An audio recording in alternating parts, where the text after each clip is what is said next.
जय हिंद साथियों, स्वागत है आपका टिप टॉप यूट्यूब चैनल में। दोस्तों आज का वीडियो स्टार्ट हो चुका है, तो सभी लोग लाइव आ जाएं और वीडियो को लाइक भी करना है और शेयर भी करना है, ठीक है।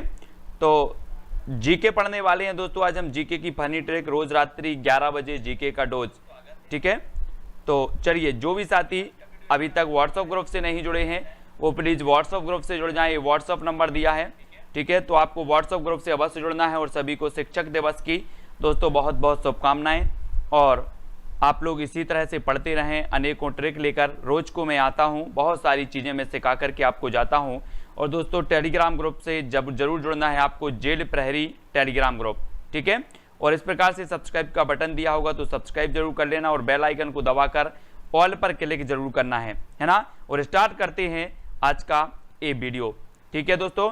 तो चलिए, आज का आपका पहला प्रश्न है कि कौन सा राजवंश मध्य प्रदेश से संबंधित नहीं है। मध्य प्रदेश से संबंधित है तो कौन सा है? प्रतिहार वंश, चालुक्य वंश, काकतीय वंश या फिर कलचुरी वंश। तो कौन सा ऐसा वंश है जो कि मध्य प्रदेश से संबंधित है, ये चीज हमें बतानी है। और यहाँ पर 4 विकल्प हैं और 4 में से आपने चयन किया है कि सर ना तो प्रतिहार वंश है, ना चालुक्य वंश है, ना काकतीय वंश है। तो आपका उत्तर निकल के आता है कि जो कलचुरी वंश है ये मध्य प्रदेश से संबंधित राजवंश माना जाता है। और ये नंबर आपका बिल्कुल सही हो जाएगा, ठीक है। ये नंबर सही है। और कलचुरी वंश दोस्तों है ना, ये चीज याद रखेंगे, ये नंबर ये मध्य प्रदेश से संबंधित है, कलचुरी, है ना। सुमित तिवारी जी बिल्कुल सही है। और अगला क्वेश्चन आपको बताना है कि रानी दुर्गावती संबंधित हैं, तो ये कहां से संबंधित है? रीवा से, ग्वालियर से, जबलपुर या फिर होशंगाबाद से? कहां से संबंधित मानी जाती हैं रानी दुर्गावती? दीपक जी, संध्या जी, माया जी, प्रश्न क्रमांक 2 में। और हमने पढ़ा है कि सर जो रानी दुर्गावती विश्वविद्यालय है वो कहां पर है? जबलपुर में है, ठीक है। रानी दुर्गावती संग्रहालय कहां पर है? जबलपुर में है। रानी दुर्गावती की समाधि कहां है? बरेला, जबलपुर में, ठीक है। अब रानी दुर्गावती संबंधित होंगी तो कहां से होंगी? जबलपुर से होंगी। जबलपुर यानी कि सी नंबर आपका बिल्कुल सही है, ठीक है। और आपको पता है कि जबलपुर में रेलवे स्टेडियम है और रानीताल स्टेडियम है। रानी रेल में बैठ के जबलपुर गई, अपन ने जबलपुर के स्टेडियम पढ़े थे, ठीक है। रानीताल स्टेडियम और रेलवे स्टेडियम, है ना, ये कहाँ पर हैं? जबलपुर में है, ये तो आपको पता ही है। और रानी दुर्गावती संबंधित हैं तो जबलपुर से संबंधित हैं, ये भी आपको पता है, ठीक है। अब दोस्तों ये जबलपुर है अपना, जबलपुर में क्या है? गन गैरेज फैक्ट्री भी है जबलपुर में, ठीक है। और व्हीकल फैक्ट्री भी यहाँ पर है जबलपुर में, ये चीज भी आपको याद रखना है। और यहाँ पर दोस्तों और क्या है? वन अनुसंधान केंद्र भी है यहाँ पर, रत्न परिष्कृत केंद्र भी यहाँ पर है जबलपुर में, ठीक है। और यहाँ पर उच्च न्यायालय भी है दोस्तों, है ना। और यहाँ पर एक रूपनाथ अभिलेख भी है दोस्तों। रूपनाथ अभिलेख सम्राट अशोक के समय का एक अभिलेख है दोस्तों, यहाँ पर रूपनाथ अभिलेख, वो भी आपको याद रख लेना है जबलपुर में, है ना। और यहाँ पर गौरी शंकर मंदिर है, भेड़ाघाट में, बहुत ही प्रसिद्ध है। और इसे त्रिपुरी के नाम से जाना जाता था, त्रिपुरी, है ना, जबलपुर को। तो ये चीज भी आपको याद रख लेना है, ठीक है, जबलपुर के बारे में। मध्य प्रदेश में रावण की पूजा कहाँ पर की जाती है दोस्तों? है ना, सागर जिले का ढाना गांव में, शाहजहांपुर जिले के भादखेड़ी में, या फिर जबलपुर जिले के सिहोरा, या इनमें से कोई नहीं। तो रावण की पूजा कहां पर होती है? हमने देखा था कि रावण की जो ससुराल थी वो मंदसौर थी, और मंदसौर का प्राचीन नाम था दसपुर, है ना, आपको पता है। और रावण की जो पूजा की जाती है मध्य प्रदेश में, वो की जाती है कहां पर? शाहजहांपुर जिले के भादखेड़ी में। कहां पर? शाहजहांपुर जिले के भादखेड़ी, यानी कि बी नंबर आपका यहां पर बिल्कुल सही होगा, बी नंबर। शाहजहांपुर जिले के भादखेड़ी में रावण की पूजा की जाती है, इसको याद रखेंगे। प्रश्न क्रमांक 3 का बी, है ना, शाहजहांपुर में। और दोस्तों ये है आपका शाहजहांपुर, है ना, इस शाहजहांपुर में रावण की पूजा होती है, भादखेड़ी गांव में, भादखेड़ी, इसको याद रखेंगे, ठीक है। और शाहजहांपुर से अलग करके बनाया गया कौन सा दोस्तों? आगर मालवा, है ना। और आपको पता है कि शाहजहांपुर में मक्सी उद्योग केंद्र भी है। मक्सी उद्योग केंद्र कहां पर है? शाहजहांपुर में। शाहजहांपुर से अलग डिस्ट्रिक्ट हुआ आगर मालवा, और आगर मालवा में आपको पता है बगलामुखी मंदिर है, जो कि बहुत ही प्रसिद्ध है, और इसको याद रखेंगे कि रावण की पूजा होती है सावर जिले के भादखेड़ी में। ठीक है, ये प्रश्न है आपका और इसको पहले आपको याद रखना है। ठीक है, नेक्स्ट आपको बताना है कि मध्य प्रदेश की कौन सी नदी अरब सागर में गिरती है। अब दोस्तों कुछ नदियां कहां पर गिरती हैं, बंगाल की खाड़ी में, और कुछ नदियां गिरती हैं अरब सागर में। ठीक है, लेकिन मध्य प्रदेश की ऐसी कौन सी नदी है जो अरब सागर में गिरती है, ये चीज भी आपको बतानी है। और आपको पता है कि महानदी धमतरी से निकलती है, धमतरी के निकट से निकलती है ना, और सोन नदी ये अमरकंटक से निकलती है, लेकिन ये नर्मदा की गंगा की सहायक नदी है सोन नदी, है ना, और जो नर्मदा नदी है ये दोस्तों अरब सागर में गिरती है। ठीक है, अरब सागर यानी कि सी नंबर आपका बिल्कुल सही है, और ये क्या नहीं बनाती, डेल्टा नहीं बनाती, एस्चुरी का निर्माण करती है नर्मदा और ताप्ती नदियां, है ना। और मध्य प्रदेश की जीवन रेखा इसे कहा जाता है, और ये अनूपपुर से निकलती है, और 1312 किलोमीटर कुल इसकी लंबाई है, और मध्य प्रदेश में इसकी लंबाई 1077 किलोमीटर है, 1077, इसको भी अपन को याद रख लेना है नर्मदा के बारे में। और नर्मदा जो है ये गिरती है खंबात की खाड़ी के निकट, है ना, अरब सागर में। ठीक है, कौन सी नदी मध्य प्रदेश में नहीं बहती, कौन सी नहीं बहती, महानदी, कृष्णा, नर्मदा, या इनमें से कोई नहीं। और दोस्तों आपको पता है कि जो नदियां हैं, अगर यहां पर बात करें तो कौन सी नदी है जो मध्य प्रदेश में नहीं बहती, ये भी बताना है। उत्तर सभी लोग बताएंगे। और ये महानदी जो है दोस्तों ये छत्तीसगढ़ की धमतरी से निकलती है, और ये महानदी और जो कृष्णा नदी हैं, ये महानदी भी कुछ मध्य प्रदेश के हिस्से में हो जाती है इसकी, तो इसको मान लिया जाता है। लेकिन जो कृष्णा नदी है ये मध्य प्रदेश में नहीं बहती, यहाँ महाबलेश्वर, महाराष्ट्र के महाबलेश्वर पर्वत से निकलती है ये कौन सी, कृष्णा नदी। तो कृष्णा यानी कि आपका जो बी नंबर है वो बिल्कुल सही हो जाएगा, बी नंबर। ठीक है, बी कृष्णा नदी आपका यहाँ पर सही उत्तर होगा, है ना, इसको याद रखेंगे। ये महाराष्ट्र के महाबलेश्वर पर्वत से निकलती है कृष्णा नदी, और आंध्र प्रदेश तेलंगाना से होकर के बहती है और अरब सागर में जाके गिरती है कृष्णा, इसको याद रखेंगे। ठीक है, नेक्स्ट है हीराकुंड बांध किस नदी पर बना है, हीराकुंड बांध महानदी पर, कृष्णा पर, नर्मदा पर, या फिर ताप्ती पर। यानी कि प्रश्न क्रमांक 6 में हमें चयन करना है, हीराकुंड बांध बनाना है, लंबा बांध माना जाता है दोस्तों, और ये कहां पर स्थित है, उड़ीसा में स्थित है हीराकुंड बांध, है ना। और उड़ीसा की बात आई है दोस्तों, तो मैं उड़ीसा के बारे में आपको बता दूं कि जो उड़ीसा है यहां पर कोणार्क का मंदिर प्रसिद्ध है, कोणार्क का मंदिर। ठीक है, उड़ीसा में चिल्का झील बहुत प्रसिद्ध है, चिल्का झील भी आपको याद रख लेना कहां पर है, उड़ीसा में है। नंदनकानन राष्ट्रीय उद्यान भी यहीं पर है, कहां पर, उड़ीसा में। भीतरकनिका राष्ट्रीय उद्यान भी यहीं पर है, उड़ीसा में। ठीक है, और जो अपना हीराकुंड बांध है ये भी उड़ीसा में है, इसको भी याद रखेंगे। और हीराकुंड बांध जो बनता है वो महानदी पर बनता है, यानी कि जो आ नंबर है बिल्कुल सही हो जाएगा, आ नंबर। ठीक है, इसको याद रखेंगे, है ना। अगला क्वेश्चन देखते हैं दोस्तों, ये नेक्स्ट है, कौन सी मिट्टी कपास की खेती के लिए उपयुक्त है।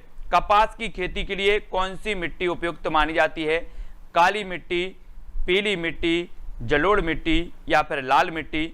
और आपको पता है कि जो कपास है, कपास का क्षेत्र माना जाता है खंडवा और खरगोन, ये माने जाते हैं कपास क्षेत्र, कपास अनुसंधान केंद्र भी आपका खरगोन में है ना, ये तो आपको पता ही है। और कौन सी मिट्टी कपास के लिए मानी जाती है, तो वो मानी जाती है काली मिट्टी, है ना। काली मिट्टी यानी कि आपका जो ए नंबर है, ए नंबर वो बिल्कुल सही है, काली मिट्टी, है ना। और काली मिट्टी का जो काला रंग होता है वो लोह तत्व की अधिकता के कारण होता है। और दोस्तों आपको पता है कि ये जो काली मिट्टी है ये मध्य प्रदेश के मालवा क्षेत्र में इसका क्षेत्र सर्वाधिक है काली मिट्टी का, है ना। और मालवा को गेहूं की डलिया कहा जाता है, आपको पता है, गेहूं की डलिया मालवा को कहा जाता है। और मालवा के पठार की सर्वोच्च चोटी का नाम है सिगार। ठीक है, सिगार नाम है। और दोस्तों ये मालवा का पठार जो अन्य पठारों से इसका क्षेत्रफल सबसे ज्यादा है ना, ये चीज भी याद रखना है मध्य प्रदेश में। ठीक है, नेक्स्ट है, रेगुर मिट्टी का दूसरा नाम क्या है, यानी कि प्रश्न क्रमांक 8 आपका स्क्रीन पर है। रेगुर मिट्टी का दूसरा नाम काली मिट्टी, पीली मिट्टी, जलोढ़ मिट्टी, या फिर लाल मिट्टी, यानी कि प्रश्न क्रमांक 8 है। और रेगुर मिट्टी का दूसरा नाम भी हमें बताना है, और आपको पता होगा, कमेंट में लिखेंगे दिसानी जी, है ना, किशोर सिंह जी। प्रश्न क्रमांक 8 में रेगुर मिट्टी का दूसरा नाम क्या होता है?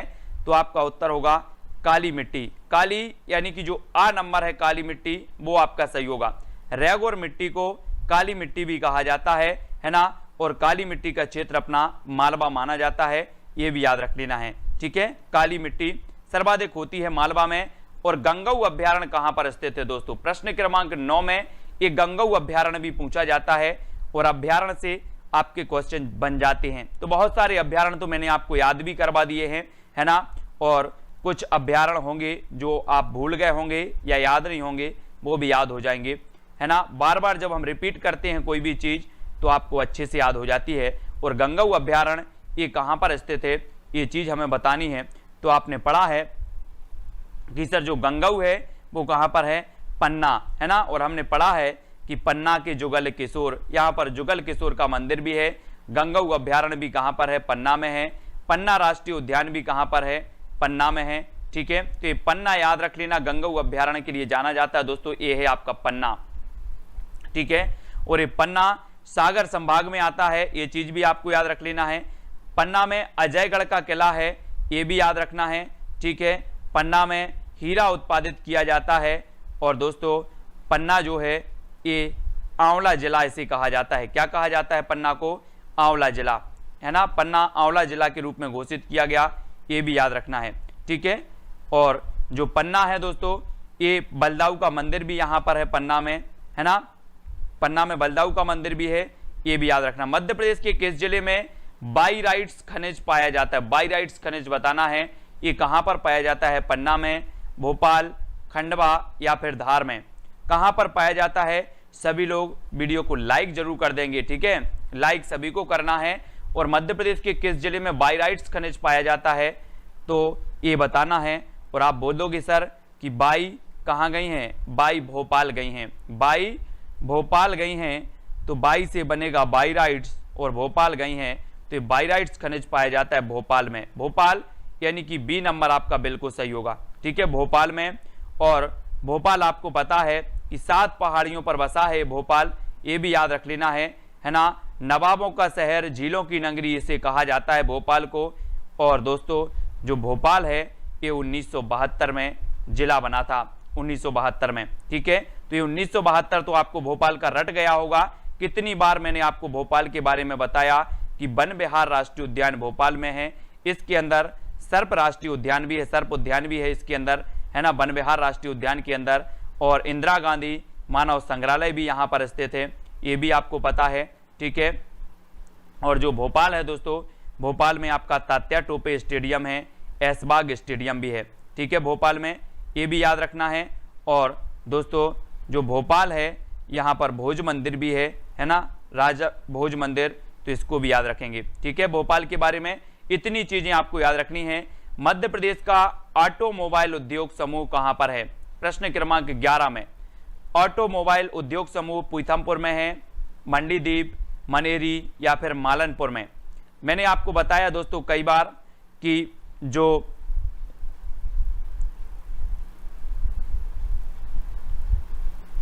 पीथमपुर है, पीथमपुर ये ऑटोमोबाइल उद्योग के लिए जाना जाता है ना। और ये कहां पर है ऑटोमोबाइल उद्योग के लिए? तो ये धार में है।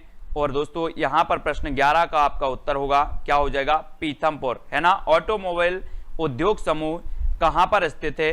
तो आपको बताना पीथमपुर। और पीथमपुर को भारत का डेट्राइट कहा जाता है, पीथमपुर को भारत का डेट्राइट कहा जाता है, आपको पता होगा। और ये ऑटोमोबाइल उद्योग के लिए जाना जाता है। और जो मंडीदीप है दोस्तों, ये कहां पर है? रायसेन में। मंडीदीप रायसेन जिले में है ना। और ये जो मालनपुर है ये कहां पर है? औद्योगिक केंद्र भिंड में है, ये भी आपको याद रखना है ना। और दोस्तों पीथमपुर की बात आई है तो पीथमपुर कहां पर है? धार में है। अब धार में बात आई है तो धार में हमें लगभग दोस्तों कितने तथ्य? 8 तथ्य याद करना चाहिए धार के बारे में, कि धार जिला दोस्तों ऐसा जिला है जहां पर मांडू है। मांडू जो कि राजा मांडव ने इसे बसाया था मांडू को। और दोस्तों इस मांडू में कौन कौन से महल हैं? खरबूजा महल है, रानी रूपमती का महल भी यहीं पर है, इत्रदार महल भी है, ठीक है। और मांडू में और कौन सा महल है? कमेंट में जल्दी से बताएंगे। जब तक मैं आपको बता दूं कि धार की बात करें तो सरदारपुर अभ्यारण्य है, यहां पर सरदारपुर अभ्यारण्य, ठीक है। और धार में डायनासोर पार्क भी है। धार में माही नदी निकलती है जो कि कर्क रेखा को 2 बार काटती है। माही नदी आपसे क्वेश्चन पूछा जाता है, मैं कई बार आपको बता चुका हूं धार के बारे में, है ना, इसको भी आपको याद रख लेना है, ठीक है। धार और पीथमपुर तो आपका है ही, पीथमपुर जो भारत का डेट्राइट कहलाता है वो भी धार में है, इसको याद रखेंगे। हिंडोला महल भी धार में है, ठीक है। तो यहां पर आपसे पूछा गया था कि मध्य प्रदेश का ऑटोमोबाइल उद्योग समूह कहां पर है, तो ऑटोमोबाइल उद्योग समूह पीथमपुर, और पीथमपुर को भारत का डेट्राइट कहा जाता है और मांडू को सिटी ऑफ जॉय कहा जाता है। बिल्कुल सही है।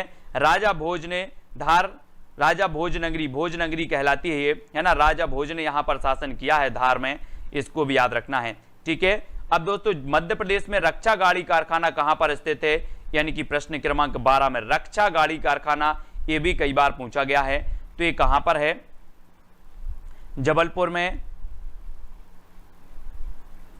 इंदौर में, भोपाल या फिर उज्जैन में।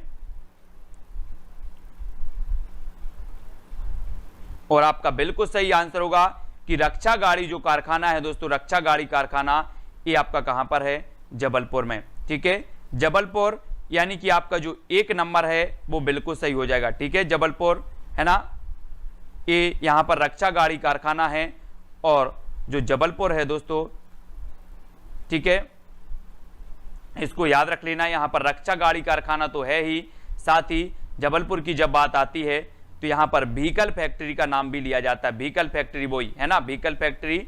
और दोस्तों आपको पता है कि यहां पर गन गैरेज फैक्ट्री भी है, gun garage factory, vehicle factory, है ना। और अंतर्राष्ट्रीय नारमन बोरलाग अंतर्राष्ट्रीय मक्का अनुसंधान, गेहूं और मक्का अनुसंधान केंद्र है। रतन परिष्कृत केंद्र भी है यहाँ पर, ठीक है।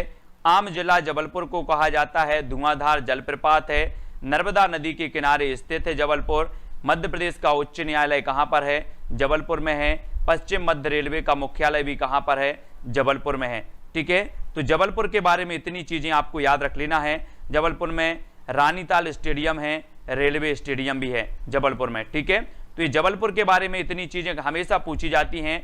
और नेपानगर किस उद्योग के लिए जाना जाता है ये हमें बताना है। नेपानगर दोस्तों जो कि कहां पर है, बुरहानपुर में है, ठीक है। ये नेपानगर, और नेपानगर काय के लिए प्रसिद्ध है ये चीज भी आपको बतानी है।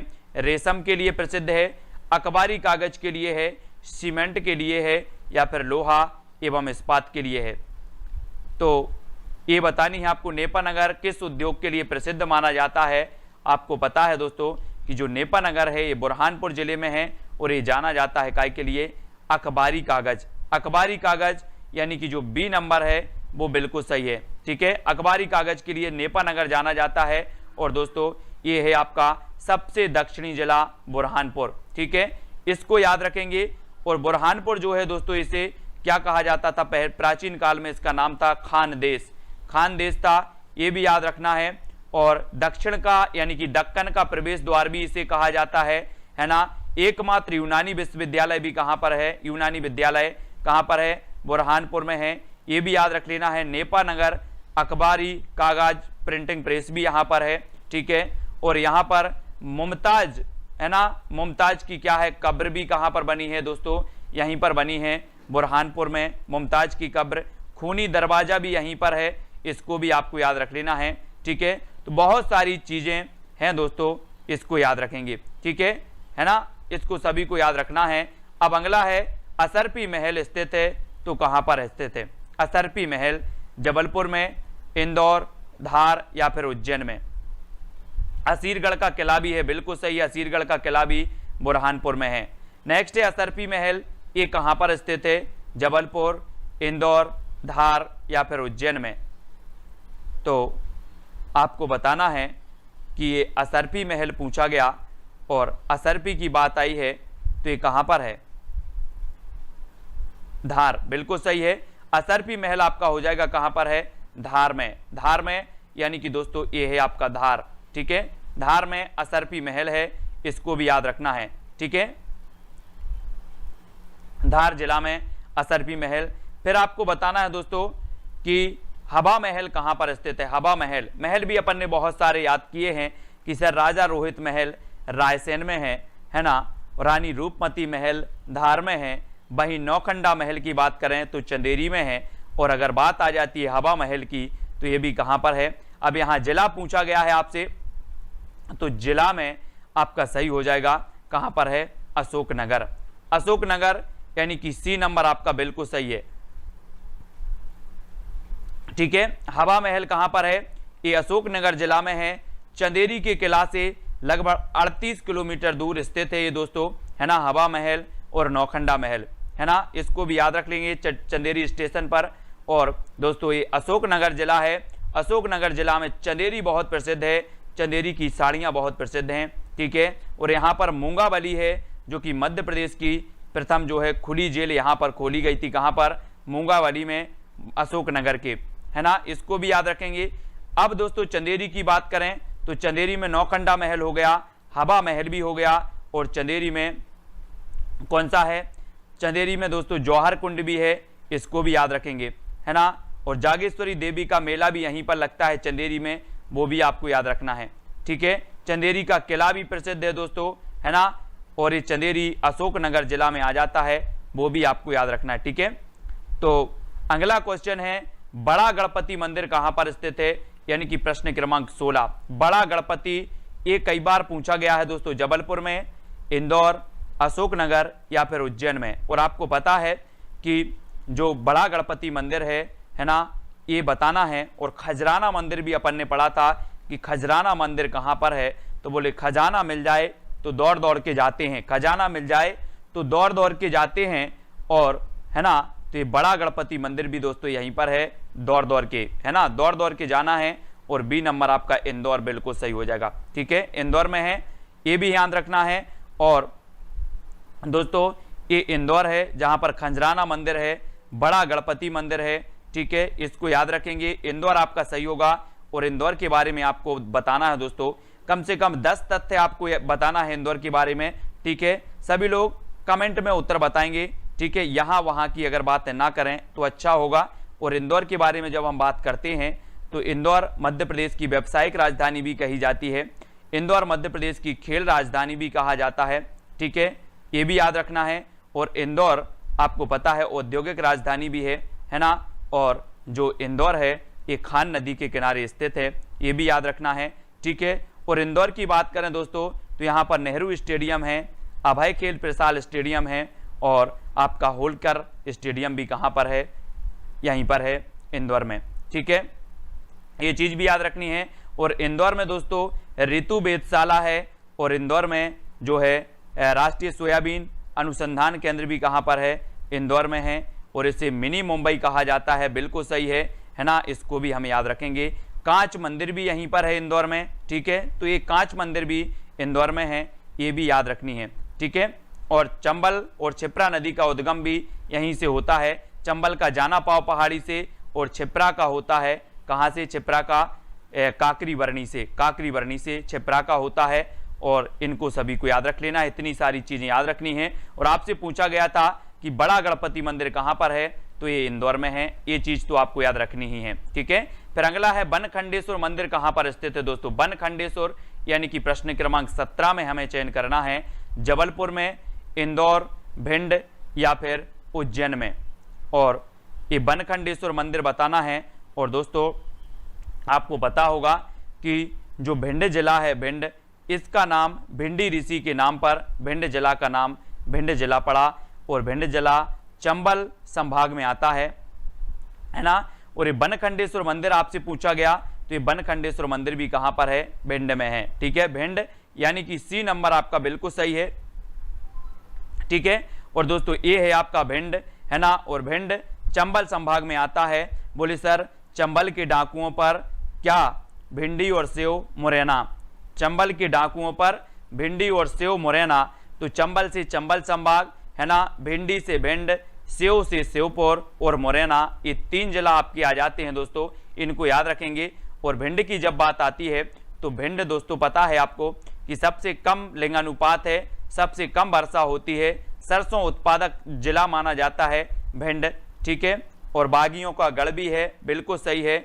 और ये सारी चीजें आपको याद रखनी है। भिंड। नेक्स्ट है आपका मालवा और चंबल का प्रवेश द्वार किसे कहा जाता है, यानी कि प्रश्न क्रमांक आपका 18 है।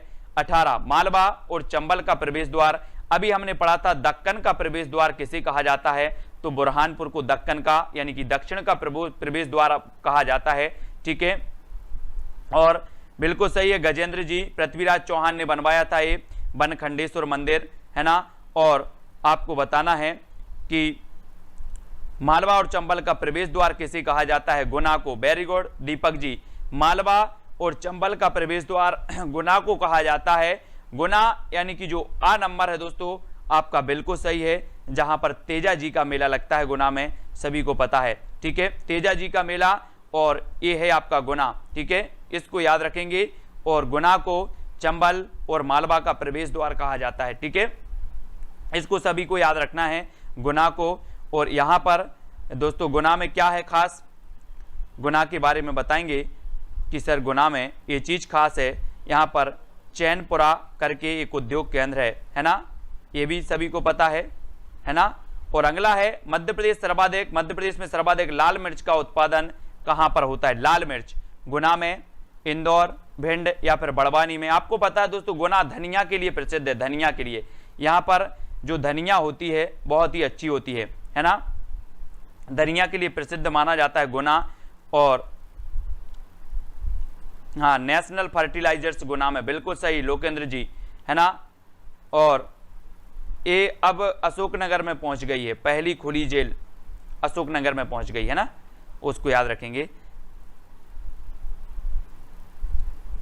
अब आपको मध्य प्रदेश में सर्वाधिक लाल मिर्च का उत्पादन बताना है, कहां पर होता है, तो बिल्कुल सही आंसर बताया है डिजाइन क्लस्टर ने कि सर ये जो मिर्च है लाल मिर्च ये होती है बड़वानी में। ठीक है, बड़वानी यानी डी नंबर बिल्कुल सही है। ठीक है, अब बड़ी बड़ी लाल मिर्च होती है, यहाँ पर बड़ी बड़ी होती है तो बड़वानी में होती है। अब बड़वानी की जब बात आती है तो हम पढ़ते हैं कि सर यहाँ पर 52 गजा जैन तीर्थ है। ठीक है, 52 गजा जैन तीर्थ। और बड़वानी चावल अनुसंधान केंद्र के लिए जाना जाता है ना, ये चीज भी याद है। लाल मिर्च के उत्पादन के लिए भी बड़वानी जाना जाता है। ठीक है, तो ये बड़वानी के बारे में आपको याद रखना है। फिर आपसे पूछा जाता है मध्य प्रदेश में जेम्स एंड ज्वेलरी पार्क कहां पर स्थित है, यानी कि प्रश्न क्रमांक 20 में। बहुत ही बढ़िया प्रश्न है, जेम्स एंड ज्वेलरी पार्क गुना में, इंदौर में, है ना, या फिर भिंड या बड़वानी में। मध्य प्रदेश में जेम्स एंड ज्वेलरी पार्क ये कहां पर स्थित है,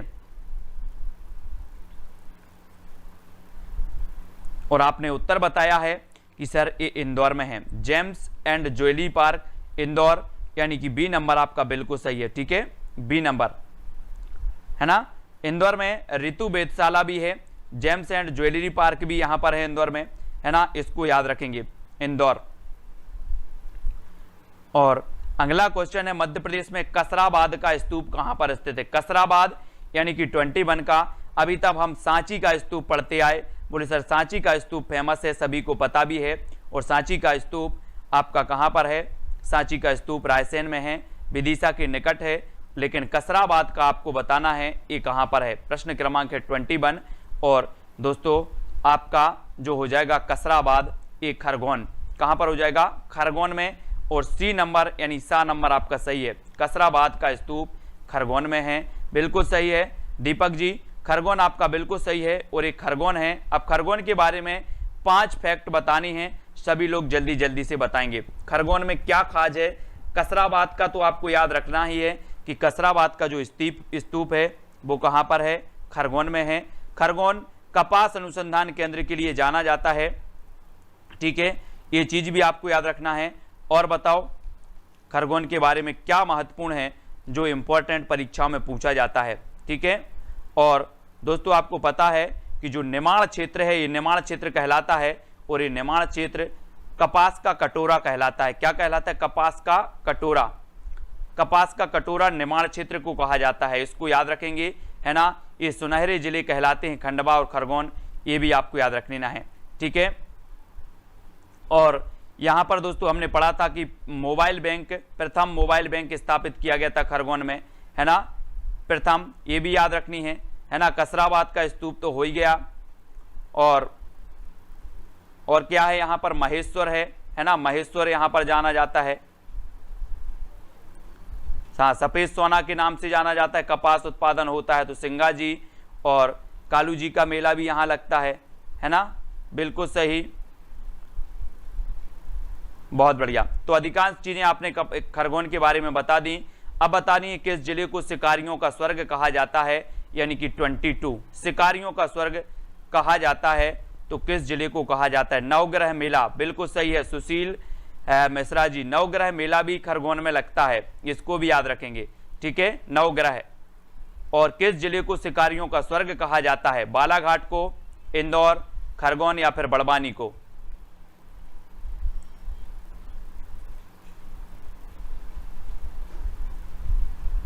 और आपको पता है शिकारियों का स्वर्ग कहा जाता है बाला को, है ना, बालाघाट, बालाघाट याद रख लेना। और ये दोस्तों आपका बालाघाट है जिसे शिकारियों का स्वर्ग कहा जाता है, बालाघाट, ठीक है, शिकारी बाला। अब अपन क्या बोलेंगे? शिकारी बाला आ गया, क्या आ गया? शिकारी बाला। तो शिकारी से बनेगा शिकारियों का स्वर्ग और बाला से बनेगा बालाघाट, ठीक है। अब बालाघाट की बात आती है तो सर्वाधिक दोस्तों वन क्षेत्र है यहाँ पर, सर्वाधिक लिंगानुपात भी है यहाँ पर, ठीक है। और यहाँ पर पता है कि जो बालाघाट है ये मैग्नीज नगरी इसे कहा जाता है। प्रथम वन राज्यिक महाविद्यालय भी स्थापित किया गया बालाघाट में, है ना। और बालाघाट में तांबा का उत्पादन किया जाता है, ठीक है, इसको भी याद रखेंगे। और बालाघाट से कौन है? बालाघाट से सुभाषिनी ठाकुर, वेरी गुड। और बालाघाट में आपको पता है किरणापुर उद्योग केंद्र है बालाघाट में, ठीक है। मलाजखंड तांबे की खदान है। भरबेली एशिया की सबसे बड़ी मैग्नीज की खदान है दोस्तों, है ना। और बालाघाट बैनगंगा नदी के किनारे स्थित है, ये भी याद रख लेना है। और बैनगंगा नदी निकलती है सिवनी के परसवाड़ा पठार से, ठीक है, ये चीजें आपको याद रखनी है। और सिवनी को मध्य प्रदेश का लखनऊ कहा जाता है, ठीक है, लखनऊ, इनको भी याद रखना है, ठीक है। अब आपको बताना है दोस्तों लांजी का किला भी बालाघाट में, बिल्कुल सही। रत्न परिष्कृत केंद्र कहां पर है? रत्न परिष्कृत केंद्र बालाघाट, इंदौर, जबलपुर या फिर बड़वानी में? रत्न परिष्कृत केंद्र बताना है, प्रश्न क्रमांक 23 का आंसर। और सही आंसर आपका क्या होगा? रत्न परिष्कृत केंद्र, तो आपने बताया कि सर जो रत्न परिष्कृत केंद्र है ये कहां पर है? ये है आपका जबलपुर में, रत्न परिष्कृत केंद्र जबलपुर।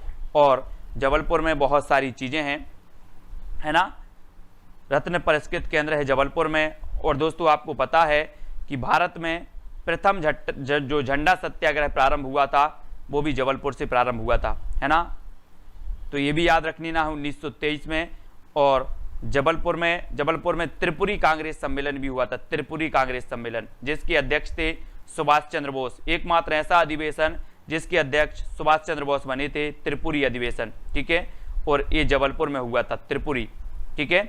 नेक्स्ट है भारत का पहला झंडा सत्याग्रह कहां से हुआ था? ये क्वेश्चन भी आपसे पूछ लिया गया 24 में कि भारत का पहला झंडा सत्याग्रह कहां से शुरू हुआ था। कल हमने पढ़ा था कि 1857 की जो चिंगारी थी मध्य प्रदेश में कहां जली थी, कहां से स्टार्ट हुई थी, तो वो हमने पढ़ा था नीमच से, है ना। 1857 की क्रांति की चिंगारी नीमच से, है ना। छतरपुर में चरण पादुका जो सत्याग्रह था उसे क्या कहा जाता था? जालियांवाला बाग हत्याकांड कहा जाता था, है ना। और जो छतरपुर में है। और दोस्तों ये झंडा सत्याग्रह प्रारंभ हुआ था तो ये जबलपुर से 1923 में ये प्रारंभ हुआ था दोस्तों। और भारत का पहला झंडा सत्याग्रह प्रारंभ हुआ था, ये चीज भी जबलपुर के बारे में याद रखनी है, ठीक है। तो ये जबलपुर था जिसके बारे में हमने पढ़ा। और अब आपको बताना है आज का जो चैलेंज प्रश्न है कि मध्य प्रदेश की दूसरी लंबी नदी कौन सी है? दूसरी लंबी नदी यानी कि 25 का आपको चयन करना है, आपको ही उत्तर बताना है 98609291, ठीक है। ये नंबर है आपको, आप ग्रुप से जुड़ जाएं, टेलीग्राम ग्रुप से भी जुड़ना है, टेलीग्राम ग्रुप से सभी लोग जुड़ें, टेलीग्राम ऐप डाउनलोड करें अभी, ठीक है। टेलीग्राम ऐप डाउनलोड करें, उसमें अपनी आईडी बनाएं, व्हाट्सअप जैसा है और बहुत ही बढ़िया है दोस्तों टेलीग्राम ग्रुप, ठीक है।